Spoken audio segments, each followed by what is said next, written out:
তো সূরা হুমাজার মধ্যে হুমাজা এই শব্দটা নিয়ে আলোচনা আছে। ওই হুমাজা শব্দের প্রতি লক্ষ্য রেখে এই সূরার নামকরণ করা হয়েছে সূরাতুল হুমাজা। আল্লাহ বলেন ওয়াইলুন লিকুল্লি হুমাজাতিন লুমাজা। ওয়াইলুন শব্দের অর্থ দুর্ভোগ, ওয়াইলুন শব্দের অর্থ আযাব, ওয়াইলুন শব্দের অর্থ কঠিন শাস্তি। ওয়াইলুন হাদিসের মধ্যেও পাওয়া যায়। রাসূলুল্লাহ সাল্লাল্লাহু আলাইহি সাল্লাম বলেন ওয়াইলুল লিল আকাবি মিনান নার। ওযুর মধ্যে পায়ের যে অংশ ধোয়ার কথা, পায়ের গোড়ালি ধৌত না করার কারণে যে অংশ শুষ্ক থেকে যায়, একটা ঘটনাকে কেন্দ্র করে রাসূলুল্লাহ সাল্লাল্লাহু আলাইহি সাল্লাম বলেছিলেন ওই শুকনা অঙ্গগুলা ওয়াইলুন, জাহান্নামের শাস্তি ওই অঙ্গগুলার জন্য যেগুলা শুষ্ক রয়েছে, যাদের ওযু হয় নাই। তো হাদিসের মধ্যেও ওয়াইলুন এই শব্দটা পাওয়া যায়। আল্লাহ বলেন পশ্চাতে যারা মানুষের দোষ বলে বেড়ায়, পিছনে যারা দোষ বলে বেড়ায়, সামনে যারা দোষ বলে, তাদের জন্য ধ্বংস, তাদের জন্য দুর্ভোগ। ওয়াইলুন দুর্ভোগ লিকুল্লি প্রত্যেক ওই ব্যক্তির জন্য, হুমাজা লুমাজা যে ব্যক্তির সামনে দোষ বলে, পিছনে দোষ বলে, প্রত্যেক ওই ব্যক্তির জন্য ধ্বংস। এখানে উদ্দেশ্য হলো আপনার গীবত শিকায়াত চুগলখড়ি যারা করে, গীবত শিকায়াত চুগলখড়ি যারা করে, তাদের জন্য দুর্ভোগ, তাদের জন্য শাস্তি।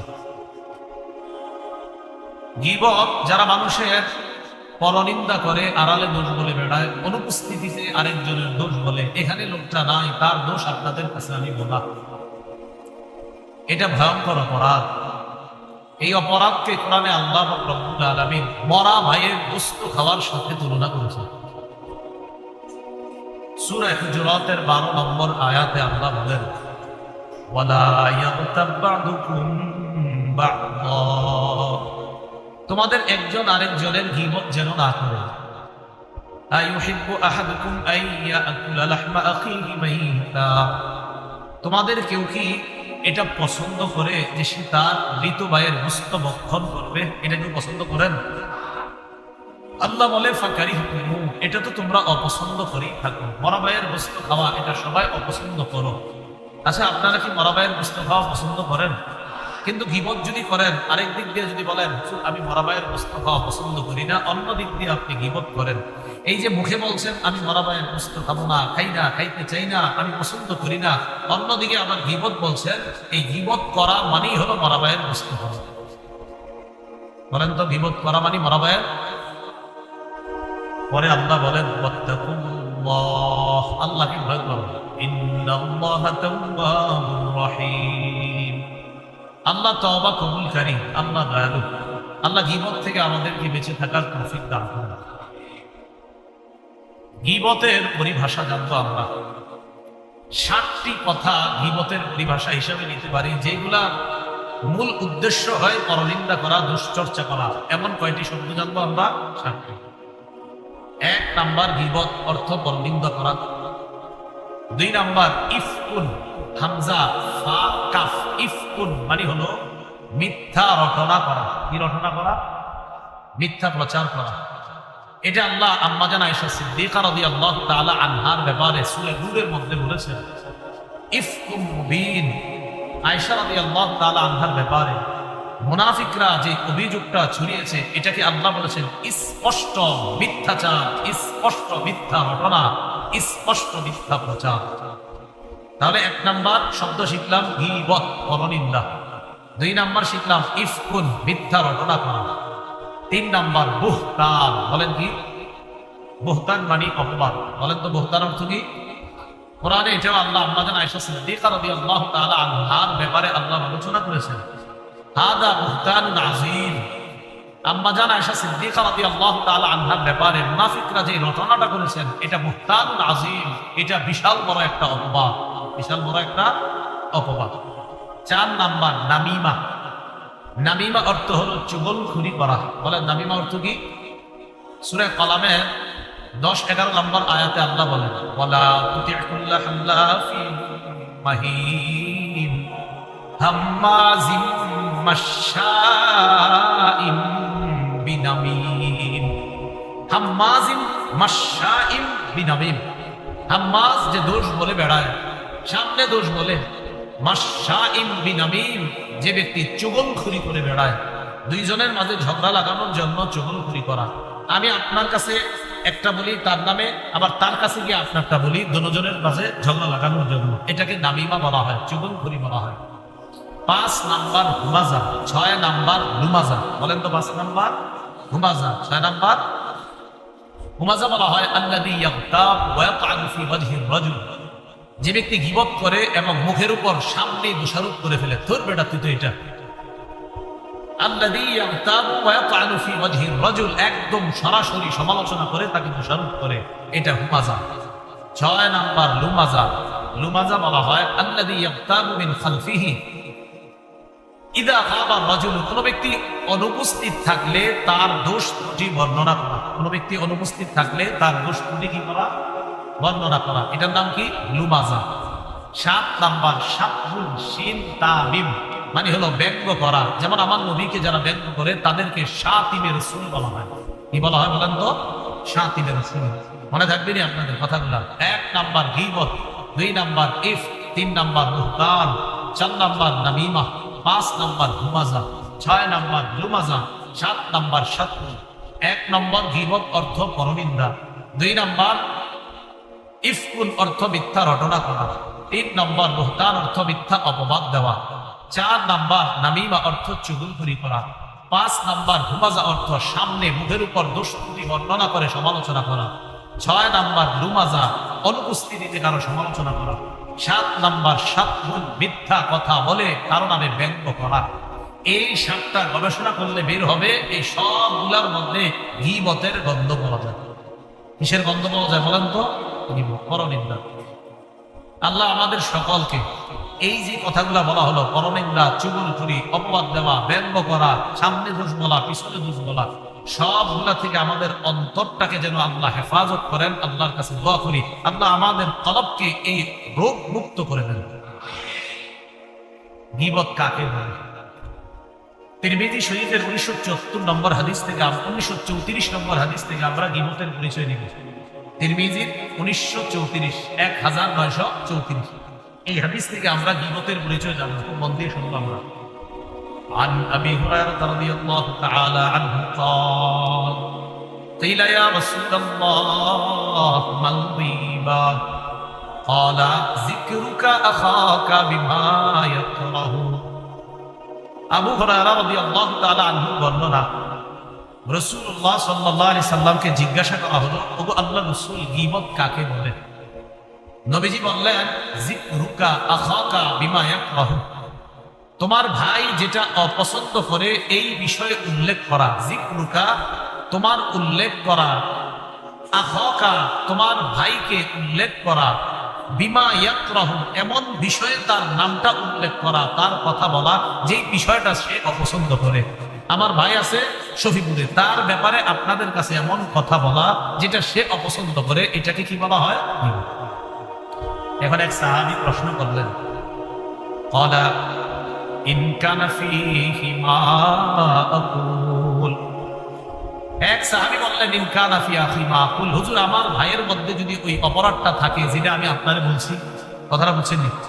আমার ভাই অনুপস্থিত আছে, আমি তার ব্যাপারে আপনাদেরকে এমন কথা বললাম যেটা আসলে তার মাঝে আছে, এই অপরাধটা তার মাঝে আছে।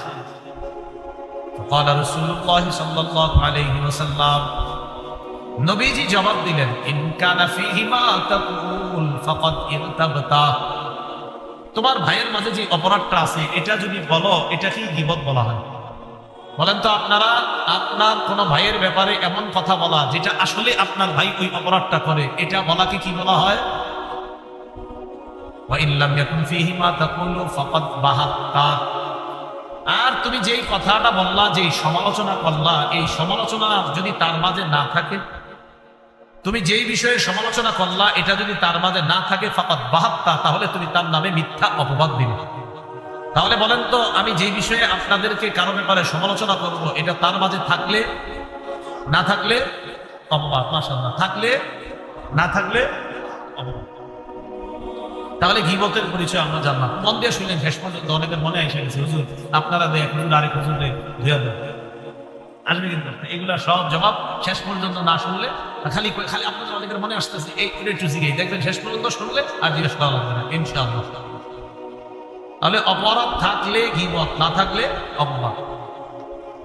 গীবতের মাধ্যম, আমরা কয় মাধ্যমে গীবত করি এখন জানবো।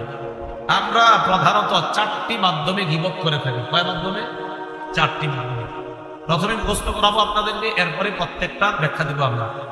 1 নম্বর আল গীবাতু বিল লিসান, জিহ্বা দিয়ে গীবত। বলেন কি দিয়ে? মানে মুখ দিয়ে, জবান দিয়ে। 2 নম্বর আল গীবাতু বিল কলব, কলব দিয়ে গীবত। তাহলে 1 নম্বর, 2 নম্বর, 3 নম্বর আল গীবাতু বিল ইশারা, ইঙ্গিতে গীবত। 4 নম্বর আল গীবাতু বিল কিতাবা, লেখার মাধ্যমে গীবত। ফেসবুক ব্যবহারকারীরা মন দিয়ে শুনেন। 1 নম্বর আল গীবাতু বিল লিসান, জিহ্বা দিয়ে গীবত। 2 নম্বর আল গীবাতু বিল কলব, কলব দিয়ে গীবত। 3 নম্বর আল গীবাতু বিল ইশারা, ইঙ্গিতে গীবত। 4 নম্বর আল গীবাতু বিল কিতাবা, লেখার মাধ্যমে গীবত। এবার আমি বলবো, আপনারা জবাব দিবেন। 1 নম্বর, 2 নম্বর, 3 নম্বর, 4 নম্বর, লেখার মাধ্যমে। 1 নম্বর জিহ্বার মাধ্যমে গীবত, এটা বড় ভয়ঙ্কর অপরাধ। আপনি জানেনও না এই অনর্থক গীবতের কারণে জাহান্নামে এত পরিমাণ গভীরে যেতে হতে পারে। এই পৃথিবীর পূর্ব পশ্চিম যতটা দূরত্ব জাহান্নামের এই পরিমাণ গভীরতায় শুধু একটা অনর্থক গীবত আপনাকে নিয়ে যেতে পারে। সহিহ বুখারীর বর্ণনা 6477 নম্বর হাদিস। এই হাদিসের মধ্যে আছে قال رسول الله صلى الله عليه وسلم إن العبد لا يتكلم بالكلمة ما يتبين فيها يزل بها في النار أبعد مما بين المشرق। রাসূলুল্লাহ সাল্লাল্লাহু আলাইহি সাল্লাম বলেন, মানুষ মাঝে মাঝে কথা বলে পরিণাম চিন্তা না করে। বলেন, মানুষ মাঝে মাঝে কথা বলে এই কথার পরিণাম চিন্তা না করে, মানে চিন্তা করে না এটা যে বদনাম, এটার পরিণতি কি হইতে পারে। এটা বলার পর এই যে পরিণতি চিন্তা না করে বলে ফেলল, ইয়াজিল্লু বিহা ফিন্নার, সে জাহান্নামে যাবে। আবআদা মিম্মা বাইনাল মাশরিক, সূর্য যেই দিক দিয়ে উদিত হয়, এর মানে বুঝাইছে যে পূর্ব আর পশ্চিমের দূরত্ব যত বড়, এই একটা কথার কারণে জাহান্নামের এই পরিমাণ গভীরতায় শুধু চিন্তা ছাড়া একটা অনর্থক কথা তাকে এই পরিমাণ গভীরতার মধ্যে নিয়ে যেতে পারে। কয়টা কথা? আমরা কত গীবত করি, একটা না, অসংখ্য অগণিত গীবত। সহিহ বুখারীর 6478 নম্বর হাদিসের বর্ণনা। قال رسول الله صلى الله عليه وسلم إن العبد لا يتكلم بالكلمة من سخط الله لا يلقي لها بالا يهوي بها في جهنم। রাসূলুল্লাহ সাল্লাল্লাহু আলাইহি সাল্লাম বলেন, মানুষ মাঝে মাঝে চিন্তা না করে এমন কথা বলে, লা ইলকি লাহা বালা, মানুষ চিন্তাও করে না, আল্লাহর অসন্তুষ্টিমূলক এমন কথা বলে যেই কথায় যে আল্লাহ অসন্তুষ্টি হয় এটা চিন্তাও করে না।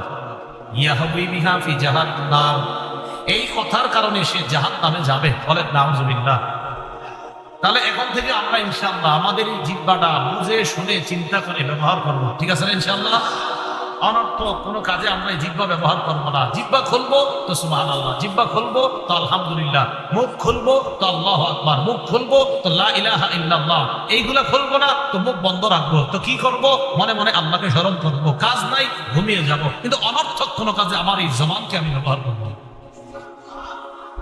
তাহলে 1 নাম্বার গীবত কি দিয়ে? জিহ্বা দিয়ে। অনর্থক একটা গীবত আমাকে কি পরিমাণ দূরে, কি পরিমাণ দূরত্বে জাহান্নামে নিতে পারে, পূর্ব পশ্চিম যত, এই পরিমাণ। আল্লাহ হেফাজত করে। গীবতের দ্বিতীয় মাধ্যমটা কি? কল, আল গীবাতু বিল কল। ইবনে হাজার হাইতামি রাহমাতুল্লাহি আলাইহি বলেন, আল গীবাতু বিল কল হিয়া আন তাজুন্না বিহি সুআ। তাই কলবের গীবত হলো তুমি কারো ব্যাপারে খারাপ ধারণা করা। বলেন, কলবের গীবত, কলব দিয়ে কারো ব্যাপারে কি ধারণা করা? বলেন তো কলবের গীবত কাকে বলে? কলব দিয়ে কারো ব্যাপারে খারাপ ধারণা করা। এইবার আপনারা বলেন কলবের গীবত কাকে বলে?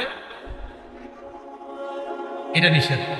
সূরা হুজুরাতের 12 নম্বর আয়াতে আল্লাহ বলেন, ইয়া আইয়ুহাল্লাযীনা আমানু জিতানিবু কাসীরাম মিনাজ-যম, হে ঈমানদারগণ, ইজতানিবু, তোমরা বেঁচে থাকো, কাসীরাম মিনাজ-যম, বেশি অনুমান করা থেকে বেঁচে থাকো, বেশি ধারণা করা থেকে বেঁচে থাকো, কারো ব্যাপারে আজাইরা সন্দেহ করা থেকে বেঁচে থাকো। এই লোকটা মনে এমন আন্দাজে আপনি কি দরকার আছে হে এটা বাবা।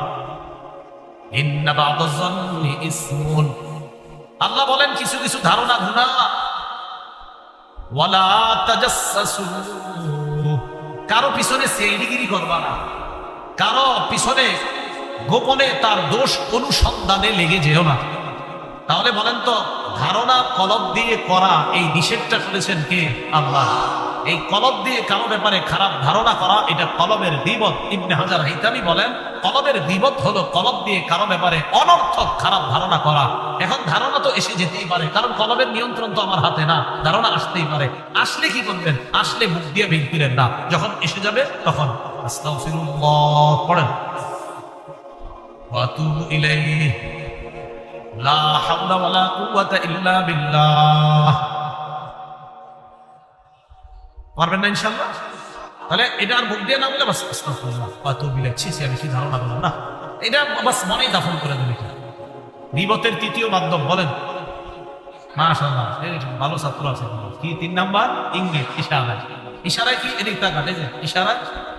আমি আপনাদের খাটো খাটো খাটো কানা কানা ইশারায় এরকম একটা ঘটনা রাসূলের যুগে ঘটে গেছে। সুবহানাল্লাহ, সুবহানাল্লাহ। কেন বলাইলাম? কারণ যার সাথে করছে তিনি নিজেই এই হাদিসটা বর্ণনা করছেন। দেখেন আমাদের আম্মাজানরা, নবীজির সাহাবীরা কতটা আমানতদার, যে তাদের মধ্যেও কোনো কোনো ব্যাপার থাকলেও তারা নিজেরাই এটা আমাদেরকে জানায় দিয়েছে যে দেখো আমি একদিন এই ঘটনা ঘটাইছিলাম, আর নবী সাথে সাথে আমাদের সংশোধন করে দিয়েছে। সাহাবীরা এতটা আমানতদার ছিল, পারতো তো যে আমার এই কথা আমি গোপন রাখি, এটা কবু না, মানুষ জেনে ফেলবে। নবীজির বিবি আম্মাজান আয়েশা সিদ্দিকা রাদিয়াল্লাহু তাআলা আনহার বর্ণনা, কিতাবের নাম মুসনাদ আহমদ, 25708 নম্বর হাদিস। এই হাদিসের মধ্যে আসছে আম্মাজান আয়েশা সিদ্দিকা রাদিয়াল্লাহু তাআলা আনহা বলেন, দাখালাত ইমরাআতুন কাসীরাতুন ইলান নবী সাল্লাল্লাহু আলাইহি ওয়াসাল্লাম ফাকুলতু বিইবহামিহা কাযা ওয়া আশারতু ইলান নবী সাল্লাল্লাহু আলাইহি ওয়াসাল্লাম আন্নাহা কাসীরা। একজন খাটো মহিলা রাসূলুল্লাহ সাল্লাল্লাহু আলাইহি সাল্লামের দরবারে আসলেন, একজন খাটো মহিলা। তো আম্মাজান আয়েশা সিদ্দিকা রাদিয়াল্লাহু তাআলা আনহা অনেক লম্বা ছিলেন, তো তিনি তার তুলনায় একজন খাটো মহিলা আসছেন নবীজির দরবারে। আম্মাজান বলেন, আমি হাত দিয়া ইঙ্গিত কইরা নবীজিকে দেখাই দিলাম, হে আল্লাহ রাসূল দেখেন দেখেন খাটো খাটো, এভাবে দেখাই দিলাম, হে আল্লাহ রাসূল দেখেন দেখেন, মানে ইশারায় আল্লাহ রাসূলকে ইশারায় এভাবে বললাম, মানে মুখে বলে না, ইশারায়। নবীজির সাথে সাথে আমাকে বললেন, আয়েশা এগো তাবতিহা, তুমি গীবত করছো। দেখছেন আমাদের নবীও কেমন শিক্ষক ছিলেন। দেখেন তার বিবি বললেন যে আমি ইশারা, আমাদের আম্মাজান কেমন ছিলেন দেখেন, নিজের এই কথাটা আমাদেরও জানাই দিয়েছে যে আমি এমন করছিলাম, আর নবী আমাদের সাথে সাথে শাসন করে দিচ্ছে। আমি বললাম ইশারায়, হুজুর এমন এমন, নবী আমারে বললেন, আয়েশা এগো তাবতিহা, তুমি গীবত করছো। আল্লাহ আমাদেরকে হেফাজত করেন। রাসূলুল্লাহ সাল্লাল্লাহু আলাইহি সাল্লামের একজন বিবি ছিলেন সফিয়া রাদিয়াল্লাহু তাআলা আনহা, কি নাম? তো তিনি তুলনামূলক আম্মাজান আয়েশা সিদ্দিকা রাদিয়াল্লাহু তাআলা আনহার চেয়ে একটু আপনার তুলনামূলক আপনার কম লম্বা ছিলেন। আমাদের আম্মাজানের ব্যাপারে বলার পর সাবধান, অন্তর যেন কোনো ধরনের এরকম একটা রূপ না আসে যে আম্মাজান সফিয়া না জানি দেখতে কতটা আম্মাজান আয়েশার তুলনায় কম লম্বা ছিলেন, কতটা এরকম কল্পনা দরকার নাই। খালি একটু বুঝবেন যে আম্মাজান যেই পরিমাণ লম্বা ছিলেন তার চেয়ে তুলনামূলক একটু কম লম্বা ছিলেন সফিয়া রাদিয়াল্লাহু তাআলা। তো আম্মাজান একদিন রাসূলকে বললেন, হাসবুকা মিন সফিয়া কাযা ওয়া কাযা, বললেন হাসবুকা মিন সফিয়া কাযা ওয়া কাযা। নবীজি বললেন, হুজুর সফিয়ার জন্য তো এতটুকুই যথেষ্ট, সে এরকম এরকম, মানে বুঝাইছে তিনি তো একটু তুলনামূলক আমার চেয়ে কম লম্বা। নবীজি আম্মাজান আয়েশা সিদ্দিকা রাদিয়াল্লাহু তাআলা আনহাকে বললেন, আয়েশা লাকাদ কুলতি কালিমাতান, তুমি এমন একটা শব্দ বলছো, লা মুজিজাত বিমাইল বাহরি, এই কথাটা যদি সমুদ্রের পানির সাথে মিশানো হতো তাহলে সমুদ্রের পানি পুরোটা বিষাক্ত হয়ে যেত। এই গীবতের বিষাক্ততা, পুরা পানিটাই পরিবর্তন হয়ে যেত তোমার এই গীবতের বিষাক্ততা। তাও দেখেন আম্মা জান নিজের ব্যাপারে নিজে বলতেছেন যে আমি এরকম করে ফেলেছিলাম, নবী আমারে সংশোধন করে দিয়েছে। তো আমাদের মধ্যে যদি এরকম হয়ে যায়, ইসলাহি মাহফিলের এটাই উদ্দেশ্য, আমরা যেন নিজেদেরকে কি করে নেই, সংশোধন করে নেই। তাহলে আমরা কখনো জিহ্বা দিয়েও গীবত করব না, কলম দিয়েও গীবত করব না, ইঙ্গিতেও গীবত করব না। ঠিক আছে না ইনশাআল্লাহ? চার বলেন কি? লেখার মাধ্যমে। আল গীবাতু বিল কিতাবা। ইমাম গাযালী আল গীবাতু বিল কিতাবা কয় গীবত এটা এমন একটা বিষয়, কাযালিকাল গীবা বিল কিতাবা কয় গীবত লেখার মাধ্যমে হয়। ইমাম গাযালী বলেন ফাইন্নাল কলামা আহাদুল লিসানাইন। ইমাম গাযালী বলেন কলম হলো দুই ভাষার এক ভাষা। বলেন কলম দুই ভাষার। আমি আপনাদের সামনে এখন কথা বলছি আমার জিহ্বার ভাষা দিয়ে, আবার লেখার ভাষাও আছে একটা। ইমাম গাযালী বলেন কলম হলো দুই ভাষার এক ভাষা। মানুষ একটা ভাষা বলে জিহ্বা দিয়ে, আরেকটা ভাষা মানুষ বলে কলম দিয়ে। যেই মানুষ জিহ্বা দিয়ে কারো গীবত বলে, এটা হবে জিহ্বার গীবত। ঠিক সেই কথাটা যদি কলমে লেখে, এটা হবে তার লেখার গীবত। কিসের গীবত হবে? এখন আপনি ফেসবুকে আন্দাজি মনে করেন এই মাদ্রাসার মুতামিম সাহেব নামে একটা জিনিস লিখে দিয়েছেন, লিখে দেওয়ার পরে পুরো সারাদিন এটা ফেসবুকে ছড়ায়, পুরো গাজীপুর ছড়ায় গেছে। ছড়ায় যাওয়ার পর রাত 10টা বাজে প্রমাণিত হয়েছে মুতামিম সাহেবের নামে এই কথাটা আসলে সঠিক ছিল না। তাতে কামনা করলেন কি সকাল থেকে? কেন আপনি এই কাজটা করলেন? আবার মাঝে মাঝে এমন হয় ফেসবুকে আমরা এমন বিষয় লিখি, এমন মিথ্যা লিখি, যে মিথ্যাটা ছড়াইতে ছড়াইতে এক পর্যায়ে সবাই মনে করে মনে হয় কিছু একটা ঘটছে, মনে হয় সত্যি কথা, কি ওই মিথ্যাটাই সত্য হয়ে যায়। মনে রাখেন, কোন আলেমের ব্যাপারে কলম চালাইতে আল্লাহকে ভয় করেন, কোন আলেমের ব্যাপারে কলম চালানোর ক্ষেত্রে আল্লাহকে ভয় করেন। মাদ্রাসা মাশাআল্লাহ দাওরা পর্যন্ত এই জায়গার ইফতা দাওরা ছাত্র আপনারা যারা, আপনাদেরকে আমি বলবো কিছুদিন পরে কর্মজীবনে ঢুকবেন, আমাদের আকাবির উলামা একরাম যারা, তাদের ব্যাপারে কখনোই কিছু আমরা লিখব না। তাদের ব্যাপারে আপনি কেন কলম চালাবেন? 60 বছরের কোন আকাবির হযরত কিছু বললে তার ব্যাপারে কথা বলবে আরেক 60 বছরের আলেম, আপনি না। 60 বছরের কোন আলেম, উনি যদি কোনো বিষয়, তার কোনো বিষয় যদি মনে হয় এটা সঠিক হয় না, তার বিষয়ে কথা বলবে তার সমপর্যায়ের অন্য আলেমরা। আরে আমি আপনি কেন তার বিষয়ে কথা বলবো? এই জন্য রাসূলের একটা হাদিস আমরা মনে রাখবো, সহিহ ইবনে হিব্বানের 559 নম্বর হাদিস, আব্দুল্লাহ ইবনে আব্বাসের বর্ণনা। তিনি বলেন قال رسول الله صلى الله عليه وسلم البركة مع أكابركم। রাসূলুল্লাহ সাল্লাল্লাহু আলাইহি সাল্লাম বলেন তোমাদের আকাবির, তোমাদের বড় বড় যারা উলামায়ে কেরাম, তাদের সাথেই তোমাদের বরকত, তাদের সাথে তোমাদের বরকত। আস-সিলসিলাতুস সহিহা 2 নম্বর খণ্ড 310 নম্বর পৃষ্ঠা। এই জায়গায় আব্দুল্লাহ ইবনে মাসউদ রাদিয়াল্লাহু তাআলা আনহু বর্ণনা, তিনি বলেন লা ইয়াজালুন নাসু বিখাইরিন মা আখাযুল ইলমা আন আকাবিরিহিম। আব্দুল্লাহ ইবনে মাসউদ বলেন মানুষ যতক্ষণ তাদের বড়দের থেকে বিদ্যা নিবে, ততক্ষণ মানুষ কল্যাণের মাঝে থাকবে। ততক্ষণ মানুষ কিসের মাঝে থাকবে? রাসূলুল্লাহ সাল্লাল্লাহু আলাইহি সাল্লাম বলেন মান লাম ইয়ারহাম সগীরানা, যে ছোটদেরকে স্নেহ করে না, ওয়ালাম ইয়াকির কাবীরানা, ওয়া ফি রিওয়ায়া ওয়ালাম ইউজিল্লা কাবীরানা। রাসূলুল্লাহ সাল্লাল্লাহু আলাইহি সাল্লাম বলেন যে ছোটকে স্নেহ করে না আর বড়কে সম্মান করে না, ফালাইসা মিন্না, সে আমাদের অন্তর্ভুক্তই না। আল্লাহ আমাদেরকে যে কোনো আলেমের ব্যাপারে, অথবা যে কোনো বুজুর্গের ব্যাপারে, অথবা যে কোনো মুসলমানের ব্যাপারে অনর্থক কলম চালানো থেকে বেঁচে থাকার তৌফিক দান করুন। তাহলে গীবতের কয় মাধ্যমে করি আমরা? 1 নাম্বার, হ্যাঁ কলম পুষে, 1 নাম্বার, 2 নাম্বার, 3 নাম্বার, 4 নাম্বার। এই 4 মাধ্যমেই গীবত করা থেকে যেন আল্লাহ আমাদেরকে হেফাজত করেন। 2-4টা গীবত বললে যদি তার জুলুমটা মজবুতভাবে প্রমাণিত হয়, সেখানে তার ব্যাপারে গীবত বলা এটা মুবাহ, বৈধ, মানে বললেও পারেন না বললেও পারেন। কথা বুঝে আসছে? তাহলে 1 নাম্বার গীবত হারাম। হারাম মানে অনর্থক খুদাই কারণে আপনি গীবত, এটা হারাম। 2 নাম্বার ওয়াজিব। ওয়াজিব মানে মুসলমানদের ঈমান আকীদা নষ্ট করতেছে কোনো ব্যক্তি, তার ব্যাপারে সতর্ক করা ওয়াজিব। 3 নাম্বার মুবাহ। মুবাহ বৈধ, এটা আপনি বললেও পারেন না বললেও পারেন, এটা কোনো সমস্যা না।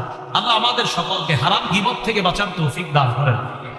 গীবত শোনার হুকুম, গীবত যেই গীবত বলা হারাম ওই গীবত শোনা হারাম। গীবত শ্রবণ করার হুকুম, যেই গীবত বলা হারাম ওই গীবত শ্রবণ করা। আল্লাহ আমাদের সকলকে গীবতের ব্যাপারে এই ধারণাগুলো সব সময় আমরা যেন মাথায় রাখতে পারি, আল্লাহ তৌফিক দান করেন। দেখি আপনাদের মনে আছে কিনা, গীবত করি কয় মাধ্যমে? গীবতের ধরন কয়টা? 5টা। হ্যাঁ, গীবত করি কয় মাধ্যমে? গীবতের ধরন কয়টা? গীবতের হুকুম কয় ধরনের? 1 নাম্বার, 2 নাম্বার, 3 নাম্বার বা বৈধ। গীবত শোনা কি? কোন গীবত? যেই গীবত বলা হারাম ওই গীবত শ্রবণ করা। আল্লাহ গীবত বলা এবং শোনা থেকে আল্লাহ আমাদেরকে হেফাজত করেন। এবার সামনে আগে আমরা ওয়াইলুল লিকুল্লি হুমাযাতিন লুমাযা, দুর্ভোগ প্রত্যেক ওই ব্যক্তির জন্য যে ব্যক্তির পশ্চাতে সামনে আড়ালে মানুষের দোষ বলে বেড়ায়, তার জন্য দুর্ভোগ ধ্বংস। এরপরে আল্লাহ বলেন আল্লাযী জামাআ মালাহু ওয়া আদ্দাদা, যে ব্যক্তি সম্পদ জমা করে ওয়া আদ্দাদা, বারবার গুনে গুনে দেখে। এটা বুঝেননি? টাকা 100 বার করে ঠিক আছে না, দুইটা কম হইল কিনা। যে ব্যক্তি সম্পদ জমা করে আর বারবার গুনে গুনে দেখে, ওয়া আদ্দাদা, বারবার গুনে। এই জায়গায় উদ্দেশ্য হলো আখনাস ইবনে শরীক, যদিও যারাই এটা করবে তারাই উদ্দেশ্য। বাকি মুফাসসিরিনে কেরাম লেখছেন আখনাস ইবনে শরীক নামে এক ব্যক্তি খালি এরকম মানে সম্পদ জমা করতো আর বারবার গণতো যে ঠিক আছে কিনা আমার সম্পদ। ওই যুগে দিনার দিরহাম। এখন মন দিয়ে শোনেন, হালাল সম্পদ কামাই করা, হালাল পদ্ধতিতে কামাই করা, হালাল খাতে ব্যয় করা কোনো সমস্যা নেই। বলেন আমার সাথে, বলেন বেশি সম্পদ হালাল ভাবে কামাই করা, হালাল পথে ব্যয় করা, হালাল খাতে ব্যয় করা কোনো সমস্যা নেই। মনে থাকবে না ইনশাআল্লাহ? সম্পদ যদি বেশিও হয়, সেটা যদি হালাল হয়, পদ্ধতি যদি হালাল হয়, খাত যদি হালাল হয়, সমস্যা নেই। সহিহ বুখারীর বর্ণনা 6427 নম্বর হাদিস। হাদিসটা মন দিয়ে শুনুন। قال رسول الله صلى الله عليه وسلم إن هذا المال حلوة خضرا, নবীজি বলেন এই সম্পদ হুলওয়াতুন খাদিরাতুন। হুলওয়াতুন মানে সুমিষ্ট, খাদিরাতুন মানে হলো সুজলা সুফলা, শস্য শ্যামল। এই কথা বলার পর এক ব্যক্তি, সাহাবীদের মধ্যে এক ব্যক্তি বললেন হাল ইয়াতিল খায়রু বিশার, হে আল্লাহর রাসূল, কল্যাণ কি কখনো অকল্যাণ নিয়ে আসে? বলেন তো বাংলাটা, কল্যাণ কি কখনো অকল্যাণ নিয়ে আসে? এই কথা বলার পর ফাসামাতান নবী সাল্লাল্লাহু আলাইহি ওয়াসাল্লাম, নবীজি চুপ হয়ে গেলেন। বলেন তো আপনারা, এক ব্যক্তি প্রশ্ন করলেন হুজুর কল্যাণ কি কখনো অকল্যাণ নিয়ে আসে? এটা বলার পর নবী কি হয়ে গেলেন? সাহাবীরা বলেন হাত্তা যালামনা আন্নাহু ইউনজালু আলাইহি, আল্লাহ রাসূল যখন চুপ হলেন আমরা বুঝতে পারলাম নবীর উপর ওহী নাজিল হচ্ছে। সুবহানাল্লাহ। একটু পরে আমরা দেখলাম জাআলা ইয়ামসাহু আন জাবিরি, আল্লাহ নবী নিজের কপাল থেকে ঘামগুলা মুছতেছে। ওহী আসলে রাসূল ঘামায়া যেতেন, ঘর্মাক্ত হয়ে যেতেন, এরপর ঘাম মুছতেন। তো সাহাবীরা দেখে নবী ঘাম মুছতেছে। প্রথমে সাহাবায়ে কেরাম, ওই যে ব্যক্তি প্রশ্ন করছিল হুজুর কল্যাণ কি অকল্যাণ নিয়ে আসে, তো নবীজির চুপ থাকা আর ওহী নাজিল হওয়া, তো এই কাজটা কেন হলো বলেন তো? এক ব্যক্তি প্রশ্ন করার কারণে। তো সাহাবায়ে কেরাম বলেন, আবু সাঈদ খুদরি বলেন যে আমরা বললাম লাকাদ হামিদনাহু হিনা তালাআ যালিকা, এই ব্যক্তির কারণে একটা ওহী আল্লাহ আমাদের জন্য পাঠিয়েছেন, তাই আমরা তার প্রশংসা করলাম। আজকে লোকটা প্রশ্ন করার কারণে নবীর উপর ওহী আসছে। সাহাবায়ে কেরাম বলেন যেই লোকটা প্রশ্ন করছে তার প্রশ্ন করার কারণে আমরা খুশি হইলাম, কারণ এই নিয়ে আজকে প্রশ্নের কারণে আল্লাহর পক্ষ থেকে নবী জবাব চাই না, এখন আমাদেরকে জানাবেন। রাসূলুল্লাহ ঘাম মুছতে মুছতে এবার বললেন ওই লোকটা কোথায়? আইনা সাইল, যে আমার একটু আগে প্রশ্ন করছে, ওই লোক কোথায়? তো তিনি বলেন হুজুর আসি আমি করছি। তো নবীজি বলেন লা ইয়াতিল খায়রু ইল্লা বিল খায়র, কল্যাণ সর্বদা কল্যাণই বয়ে আনে। সুবহানাল্লাহ। আলেম সারা অন্যরা বলেন প্রশ্ন ছিল কি? কল্যাণ। এবার জবাব কল্যাণ কল্যাণই বয়ে আনে। প্রশ্ন ছিল কল্যাণ কি কখনো অকল্যাণ বয়ে আনে? নবী জবাব দিলেন ওহী থেকে যাই না, যে কল্যাণ শুধুমাত্র কল্যাণ বয়ে আনে। নামাজ পড়া কল্যাণ না অকল্যাণ? তাহলে এটা বয়ে আনবে কি? হজ করা কল্যাণ না অকল্যাণ? এটা কি বয়ে আনবে? দান করা কল্যাণ না অকল্যাণ? এটা কি বয়ে আনবে? তাহলে কল্যাণ কল্যাণকে বয়ে আনবে। এরপরে রাসূলুল্লাহ সাল্লাল্লাহু আলাইহি সাল্লাম বলেন ইন্না হাদাল মালা হুলওয়াতুন খাদিরা, দুনিয়ার মধ্যে যত সম্পদ দেখো তোমরা, এই সম্পদ হলো সুমিষ্ট, খাদিরাতুন সবুজ শ্যামল। নবীজি বলেন ওয়া ইন্না কুল্লামা আমবাতার রাবিউ ইয়াকতুলু হাবাতান আও ইউলিমু ইল্লা আকিলাতাল খাদিরা আকালাত হাত্তা ইদাম তাদ্দাত খাসরাতাহা ইস্তাকবালাতিশ শামসা ফাজতারাত ওয়া খালিতাত ওয়া বালাত সুম্মা আদাত ফাআকালাত। রাসূলুল্লাহ সাল্লাল্লাহু আলাইহি সাল্লাম বলেন বসন্ত যে সবজি উৎপন্ন করে, বসন্ত যে শাক সবজি ঘাস উৎপন্ন করে, ওই শাক সবজি আর ঘাস খেয়ে কিছু প্রাণী এত খায়, খাইতে খাইতে এটার মধ্যে বিষাক্ত কোনো পোকামাকড় আছে কিনা খেয়াল করে না, খালি খায়, খাইতে খাইতে ইয়াকুতুলু হাবাতান আও ইউলিম্মু, এত পরিমাণ খায় ওই খাদ্যটা তাকে হত্যা করে অথবা হত্যার কাছাকাছি নিয়ে যায়। কিছু কিছু খাদ্য ওই প্রাণীটা এত খায়। হাবাতন শব্দের অর্থ, ছাত্র ভাইরা এখানে আছেন, হাবাতন অর্থ হলো খাইতে খাইতে পেট ফুলে যাওয়া, খাইতে খাইতে পেট ফুলে যাওয়া। তো এত পরিমাণ খায়, খাওয়ার পর ইয়াকতুলু হাবাতন, তখন বেশি খাওয়ার কারণে এই খাদ্যটা তাকে হত্যা করে অথবা হত্যার কাছাকাছি নিয়ে যায়। নবী বলেন ইল্লা আকিলাতিল খাদিরা, হ্যাঁ সবুজ যেই ঘাসগুলা প্রাণী খায়, ভালো ভালো ঘাসগুলা যেই প্রাণী খায়, ভালো ভালো সবজি ইত্যাদি যদি কোনো প্রাণী খায়, আপনার কোনো জিনিস প্রাণীটা খাইলো বা খাওয়ার পর, এই প্রাণীটা খাওয়ার পর আকালাত হাত্তা ইদাম তাদ্দাত খাসরাতাহা, খাইতে খাইতে তার পেট ভরে, ভরার পর ইস্তাকবালাতিশ শামসা, সূর্যের দিকে সে হয়, সূর্যমুখী হয়, হওয়ার পর ফাস্তাররাত, জাবর কাটে। গরু মাঝে মাঝে দেখবেন ঘুমায়ও মুখ লড়ায়, আসলে ভিতরের খাবারগুলা মুখে আইনা জিহ্বায় নাড়াইতে থাকে, এটাকে বলা হয় জাবর কাটা। কি বলা হয়? জাবর কাটা। তো প্রাণী সূর্যমুখী হয়, হওয়ার পর জাবর কাটে, কাইটা দেখবেন বিশাল বড় একটা ভেগুর সারে, মানে শেষ, খালাস। এরপরে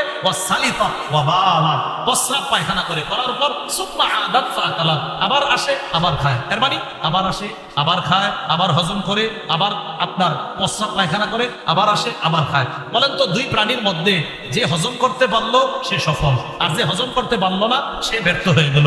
আল্লাহ রাসূল সাল্লাল্লাহু আলাইহি সাল্লাম বলেন তোমাদের দৃষ্টান্ত ঠিক এমন।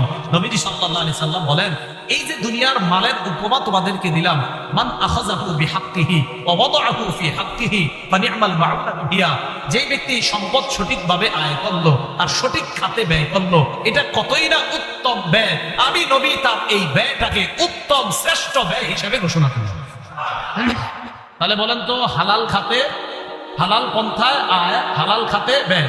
নবীজি বলেন হালাল ভাবে যে সম্পদ উপার্জন করবে আর হালাল খাতে যে ব্যয় করবে, ফানি'মাল মা'উনাতু হিয়া, এটা কতই না চমৎকার খরচ, কতই না উত্তম খরচ।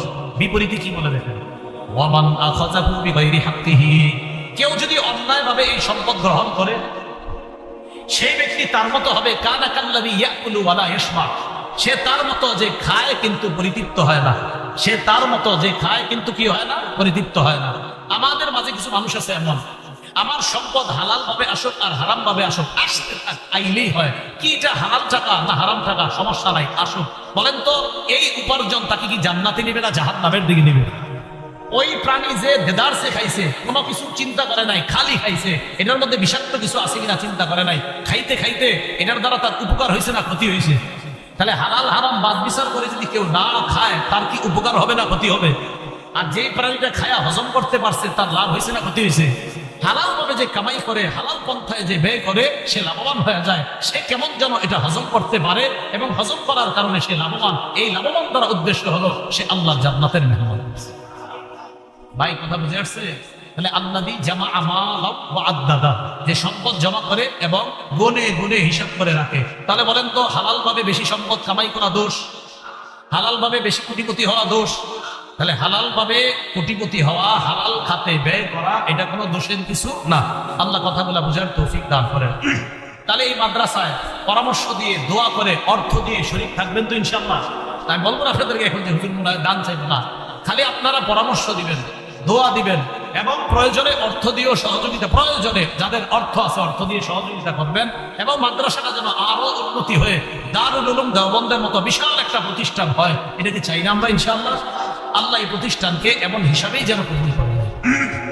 এরপরে আসেন, ইয়াহসাবু আন্না মালাহু আখলাদা, যে ব্যক্তি সম্পদ জমা করে আর বারবার গড়ে, সে মনে করে তার সম্পদ তাকে চিরস্থায়ী করবে, তার সম্পদ তাকে চিরস্থায়ী করবে, তার সম্পদ তাকে অনেক দিন বাঁচিয়ে রাখবে, এটা সে মনে করে। আখলাদা, তাকে চিরস্থায়ী করবে, সে আর কোনদিন মরবে না। আপনাদের এলাকায় লাখপতি কোটিপতি হওয়ার পর মারা গেছে এরকম একজন মানুষও নাই, চিরস্থায়ী করছে। সে মনে করে আন্না মালাহু আখলাদা, আমার সম্পদ আমাকে চির অমর করে রাখবে, স্মরণীয় করে রাখবে, আমি মরবো না, আমাকে চিরস্থায়ী করবে, আমি অনেক দিন পর্যন্ত বাঁচতে থাকবো। এটা মিথ্যা কথা। বাঁচবেন কতদিন জানে আল্লাহ। এরপরে আল্লাহ বলেন কাল্লাহ, হারাম পথে যে সম্পদ কামাই করে, জমা করে আর বারবার গনে, কখনো এই সম্পদ তাকে চিরস্থায়ী করবে না। কি করবে তাহলে? তাকে নিক্ষেপ করা হবে হুতমার মধ্যে। বলেন হুতমা। আলেম ছাড়া অন্যরা জানেননি হুতমা কারে জানেন? আরে আপনারা জানেন? আল্লাহ বলে দিছে আমা আদরাকা মাল হুতমা। নবী আপনি জানেন হুতমা কারে কয়? আল্লাহ বলতেছে নবী আপনি জানেন হুতমা কাকে বলে? তাহলে যে ব্যক্তি হারাম পন্থায় সম্পদ জমা করবে আর বারবার বলবে, সে মনে করে আমাকে চিরস্থায়ী করবে, আহমাদা আমাকে চিরস্থায়ী করবে এই সম্পদ। আল্লাহ বলে কাল্লা, কখনো না। লাইক বাজান্না ফিল হুতমা, তাকে হুতমায় নিক্ষেপ করা হবে। আল্লাহ বলে হাবিব আপনি কি জানেন হুতমা কি? এবার আল্লাহ জবাব দেয় নারুল্লাহিল মুকাদা। হুতমা হলো আল্লাহর প্রজ্বলিত আগুন। বলেন নাউজুবিল্লাহ। ইমাম বুখারী রাহমাতুল্লাহি আলাইহি হুতমার ব্যাখ্যা করেছেন ইসমুন নার মিসলু সাকর ওয়া লায। জাহান্নামের একটা নাম সাকর, জাহান্নামের একটা নাম লায। ইমাম বুখারী বলেন যেমনি ভাবে সাকর জাহান্নামের নাম, লায জাহান্নামের নাম, তেমনি ভাবে এই হুতমাও জাহান্নামের একটা নাম। বলেন তো ইমাম বুখারী এই হুতমাকে কি বলছে? এটা জাহান্নামেরই একটা নাম। লায জাহান্নামের নাম। কোরআন শরীফে আছে আপনার লায, এই কথাটা কোথায় আছে বলেন তো? কোরআনে আছে যে লায, এটা কোরআনের মধ্যে আছে। এরপরে সাকর, এটাও কোরআনের মধ্যে আছে। আপনার মা সালাকাকুম ফি সাকর, এটা পবিত্র কোরআনে আছে। তো ইমাম বুখারী বলেন সাকর জাহান্নামের একটা নাম, লায জাহান্নামের একটা নাম, ঠিক তেমনি ভাবে হুতমাও জাহান্নামের একটা নাম। আর আল্লাহ বললেন নবী আপনি কি জানেন হুতমা কি জিনিস? হুতমা হলো আল্লাহর প্রজ্বলিত আগুন। বলেন তো হারাম পন্থায় যারা সম্পদ জমা করবে তারা কোথায় থাকবে? এবার আল্লাহ কয় জানেন এটা কেমন প্রজ্বলিত আগুন? আল্লাতী তাত্তালিউ আলাল আফইদা, যে আগুনটা কলবকে পর্যন্ত গ্রাস করে ফেলবে। কলবকে পর্যন্ত, মানে একদম ভিতর, মানে বলেন না যে একদম ভিতরে ঢুকে যাবে, কলবকে পর্যন্ত গ্রাস করে ফেলবে।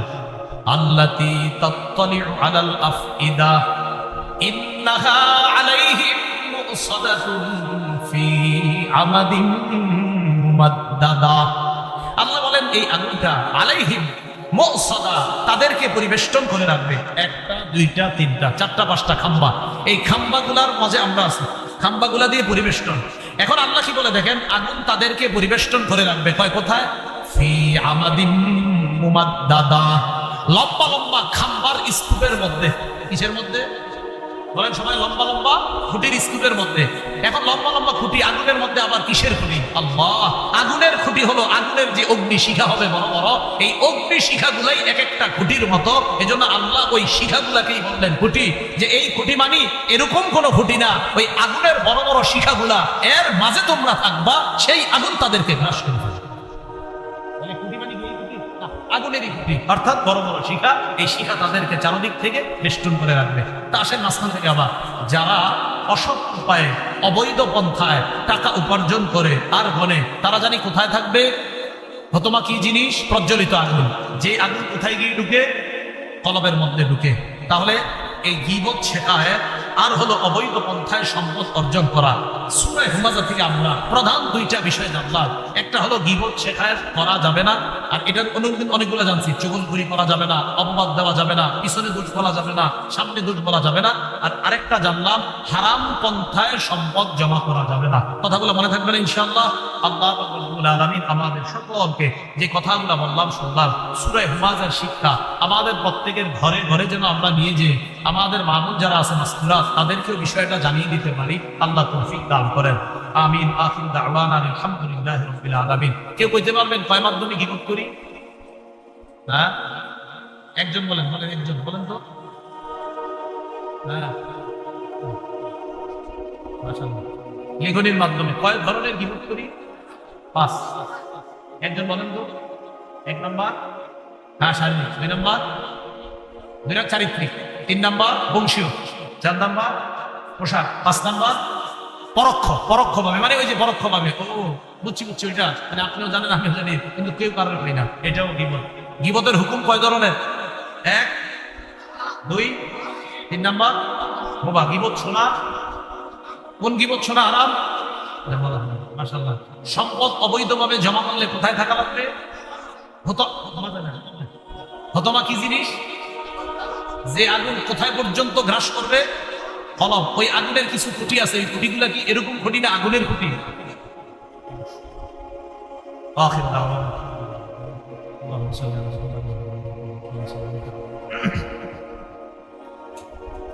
وعلى آل محمد كما باركت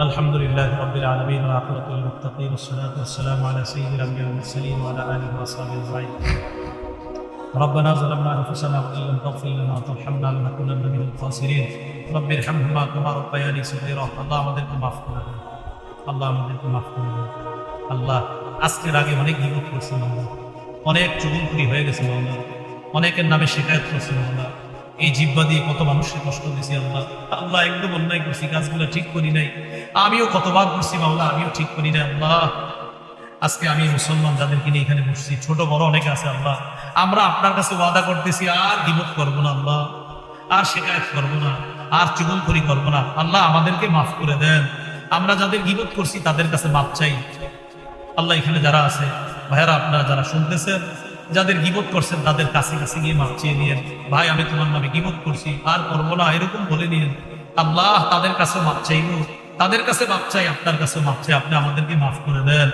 আল্লাহ আর গীবত শিকায়ত করবো না কলম দিয়ে গীবত করবো না জিহ্বা দিয়ে গীবত করবো না কলম দিয়ে গীবত করবো না ইশারায় গীবত করবো না সব ধরনের গীবত থেকে বাঁচার তৌফিক দান করেন আল্লাহ আমাদেরকে মাফ করে দেন জিহ্বাকে জিকিরওয়ালা জিহ্বা বানানোর তৌফিক দান করেন কলবকে শুকরগুজারি কলব বানানোর তৌফিক দান করেন আল্লাহ আপনার কাছে আপাতত আমরা তিনটা জিনিস চাই আমাদেরকে একটা কলবের শাকির দান করেন মাওলা আমাদেরকে একটা লিসানের জাকির দান করেন মাওলা আমাদেরকে একটা জাসাদের সাবির দান করেন মাওলা আপনার হাবিব হাদিসে আরেকটা বলেছে সেটা হলো নেককার বিবি যেন চেয়ে নেওয়া হয় আপনার কাছ থেকে যারা বিয়ে করে নাই তাদেরকে আপনি নেককার বিবির ব্যবস্থা করে দিয়েন আল্লাহ আমাদের দোয়া আপনি কবুল করে দেন আমাদেরকে আপনি মাফ করে দেন আল্লাহ গাজীপুরের ওলামায়ে কেরাম আসছে আল্লাহ কত বড় বড় আলেমরা আল্লাহ তাদের সামনে আমাদের চেয়ারে বসায় দিয়েছে আল্লাহ আল্লাহ কি করবো নিয়ম নীতি এইভাবে হয়ে গিয়েছে এই জন্য চেয়ারে বসেই কথা বলতে হয় আসলে উচিত ছিল তাদের মধ্যেই বসে আল্লাহ তাদের কাছে ক্ষমা চাই তারাও যেন বেয়াদবি মাফ করে দেয় আল্লাহ আপনি আমাদের সকলকে মাফ করে দেন আল্লাহ আপনার কাছে একটা ফরিয়াদ এখানে সাদা দাড়ি লাল দাড়ি কালো দাড়িওয়ালা যুবক ছোট বড় অনেকে আছে আমার সামনে মাওলা আমি যাদেরকে নিয়ে হাত তুলছি মাওলা আল্লাহ তাদের সাথে আমার জান্নাতে দেখা করায় দিয়েন মাবুদ এই আরজিটা আপনি কবুল করে নেন এই আরজিটা আপনি কবুল করে নেন আল্লাহ এই মাদ্রাসাটা আপনি কবুল করে নেন আল্লাহ গাজী আল মাহমুদ ভাইয়ের শ্রম মেধা আরো বাড়ায়া দেন তিনি যেন আরো শ্রম দিতে পারেন তৌফিক দান করেন আল্লাহ এই মাদ্রাসাকে আপনি কবুল করে নেন মদিনাতুল উলুম মাদ্রাসাটা আপনি উলুমের মদিনা বানায় দেন আল্লাহ মদিনাতুল উলুম অর্থ ইলমের শহর এই মাদ্রাসাকে আপনি ইলমের শহর হিসেবে কবুল করে নেন মাদ্রাসার আসাতিজা তুল্লাহ মাদ্রাসার মুতাওয়াল্লিশ মাদ্রাসার দায়িত্বশীল মাদ্রাসার পরামর্শক আল্লাহ মাদ্রাসার আরো যারা দায়িত্বশীল সকলকে আপনি কবুল করে নেন দাওরা হাদিসের ছাত্রদের সামনেও আসতে বসছিলাম আল্লাহ প্রত্যেকটা ছাত্রকে আপনি বড় আলেম বানায়া দিয়েন আল্লাহ ফতুয়া বিভাগের ছাত্রগুলোকে বড় মুফতি বানায়া দিয়েন এই মাদ্রাসার প্রত্যেকটা ছাত্রকে আপনি রব্বানি আলেম বানায়া দিয়েন প্রত্যেকটা ছাত্রকে রব্বানি আলেম বানায়া দিয়েন আল্লাহ আমাদের দোয়া আপনি কবুল করেন আইম্মায়ে মাসাজিদ মুহতামিমিনে মাদারিস আশেপাশের ওলামায়ে হযরত মসজিদের ইমাম যারা আসছেন আল্লাহ তাদেরকে আপনি জাযায়ে খায়র দান করেন আল্লাহ এশার আগে আমাদের আব্দুর রহিম আল মাদানী ভাই চমৎকার আলোচনা করেছেন মাওলা তার আগে আরো ওলামায়ে কেরাম আলোচনা করেছেন মাওলা আমার চেয়ে অনেক দামি সুন্দর কথা বলছে মাওলা আমার ভাঙা ভুলভাল কথাগুলো তাদের সাথে আপনি কবুল করে নিন আল্লাহ আল্লাহ আমাদেরকে আপনি মাফ করে দেন আমাদেরকে আপনি মাফ করে দেন আল্লাহ আমাদেরকে মাফ করে দেন আল্লাহ এই মঞ্চে বারবার বসাইতেছেন আল্লাহ মাঝে মাঝে অহংকার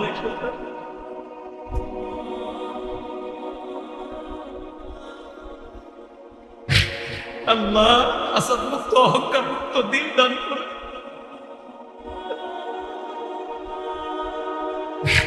ইখলাসের সাথে কথা বলার তৌফিক দান করে ইখলাসের সাথে কথা শোনার তৌফিক দান করেন আমাদের প্রতিটা কথা কাজে ইখলাস বাঁধা করে দেন আল্লাহুম্মা সাল্লি ওয়া সাল্লিম ওয়া বারিক আলা মুহাম্মদ আল্লাহ গাজী আল মাহমুদ ভাই কয়েকজন অসুস্থ ব্যক্তির জন্য দোয়া চেয়েছিলেন তাদেরকে শেফায়ে কামেলা আদেলা নসিব ফরমান আমাদের মাঝে অসুস্থ যারা সকলকে সুস্থ বানায় দেন যারা ঋণী ঋণ পরিশোধের ব্যবস্থা করে দেন যারা অভাবী অভাব দূর করে দেন আল্লাহ যারা গার্মেন্টস শ্রমিক যারা রিক্সা চালক সকলের কামায় আপনি বরকত দিয়ে দেন যারা চাকরিজীবী তাদের কামায় বরকত দিয়ে দেন আল্লাহুম্মা সাল্লি ওয়া সাল্লিম ওয়া বারিক আলা মুহাম্মদ সুবহান রাব্বিকা রাব্বিল ইজ্জাতি আম্মা ইয়াসিফুন ওয়া সালামুন আলাল মুরসালিন আলহামদুলিল্লাহ